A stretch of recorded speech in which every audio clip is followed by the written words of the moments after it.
Assalamualaikum warahmatullahi wabarakatuh. Selamat berjumpa dengan Pak Tomo. Kali ini kita akan membahas tentang penjajahan Belanda di Indonesia. Kita mulai ya. Bismillahirrahmanirrahim. Mula-mula bangsa Indonesia tidak langsung dijajah ya. Mula-mula terjadi perdagangan biasa yang mengutamakan jual beli rempah-rempah tadinya ya. Kemudian Belanda mendirikan organisasi dagang yang disebut VOC, ini singkatannya. Artinya Perserikatan Dagang Hindia Timur. Jadi Indonesia itu dulu disebut Hindia. Tahun berdirinya VOC yaitu tahun 1602. VOC melakukan tindakan 1. Berusaha menguasai perdagangan atau monopoli. Jadi perdagangan dikuasai oleh mereka. 2. Mempengaruhi para raja. Raja-raja mulai dipengaruhi. Kemudian menguasai pelabuhan. Pelabuhan dikuasai oleh VOC ya.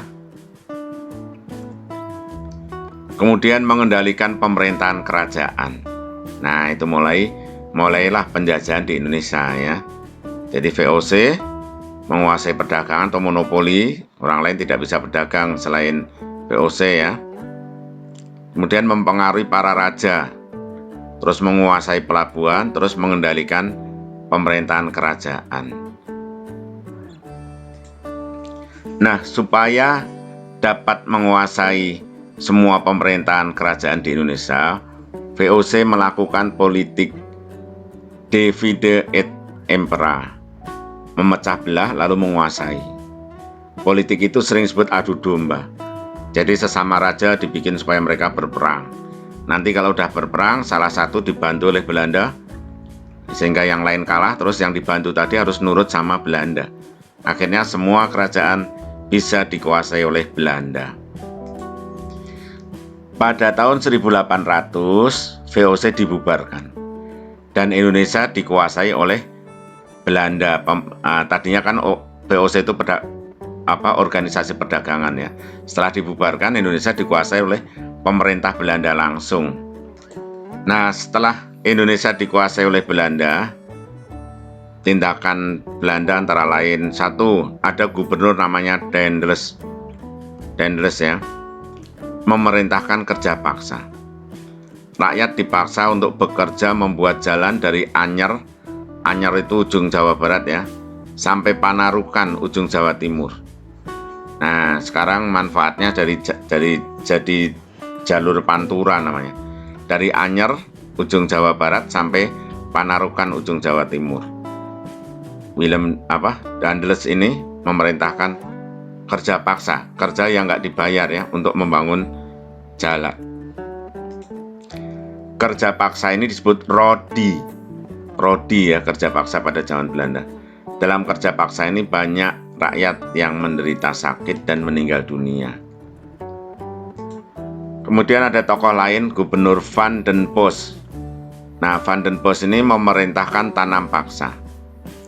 Rakyat diwajibkan menanam tanaman yang laku dijual di Eropa sebanyak 1/5 dari luas tanah yang dimiliki. Jadi tanah-tanah harus ditanami tanaman yang diinginkan oleh Belanda supaya bisa dijual di Eropa. Jadi nggak boleh terlalu banyak nanam padi gitu. Nah, akibatnya rakyat tambah sengsara ya, banyak yang kelaparan. Bagi yang tidak memiliki tanah, dia harus bekerja untuk Belanda. Nah, tuh ya.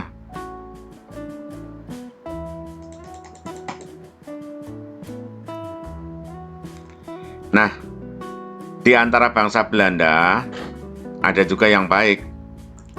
Di antaranya 1, Douwe Dekker. Douwe Dekker ini orang yang menentang tanam paksa. Kasihan sama rakyat Indonesia. Dia menulis buku berjudul Max Havelaar. Kemudian melaporkan tanam paksa itu kepada pemerintah kerajaan di Belanda. Akibatnya Van den Bosch kena tegur dari pemerintah pusat. Ya. Nah, ini namanya Douwe Dekker, berjasa membantu rakyat Indonesia menentang tanam paksa. Yang kedua, ada juga yang baik lagi, namanya Van de Venter. Van de Venter ini mengusulkan politik balas budi. Artinya Belanda harus membalas budi kepada Indonesia karena sudah mengambil kekayaan Indonesia, ya, menjajah Indonesia, harus membalas budi, harus memberi kebaikan kepada bangsa Indonesia. Balas budi itu berupa edukasi atau pendidikan. Bangsa Indonesia harus dididik, jadi harus mendirikan sekolah-sekolah biar bangsa Indonesia pada pintar juga. Dua, daerah Indonesia harus diberi irigasi, diberi saluran sungai, diberi saluran air supaya rakyat Indonesia bisa bertani dengan baik, terutama sawah-sawahnya bisa diairi oleh air. Jadi maka terus dibangun saluran-saluran irigasi. Kemudian migrasi, perpindahan bangsa Indonesia harus disebar biar nggak semuanya di Jawa, biar nggak terlalu banyak di Jawa, maka ada migrasi, dipindah ke Sumatera, ke Sulawesi, dan lain-lain. Nah, kemudian ada juga, tapi ini harusnya tujuannya baik, Van de Venter, tapi ada juga tokoh yang jahat. Ada yang disebar sampai Suriname. Suriname itu di benua Amerika sana. Nah, ini ya. Padahal Van de Venter itu baik. Van de Venter menginginkan adanya pendidikan, irigasi, dan migrasi atau perpindahan. Untuk mempermudah perpindahan, maka Belanda juga membuat jalur-jalur rel kereta api. Nah, ini jasanya Van de Venter ya. Baik, sampai sini dulu pembahasan kita. Sebarkan video ini kepada yang memerlukan. Terima kasih. Assalamualaikum warahmatullahi wabarakatuh.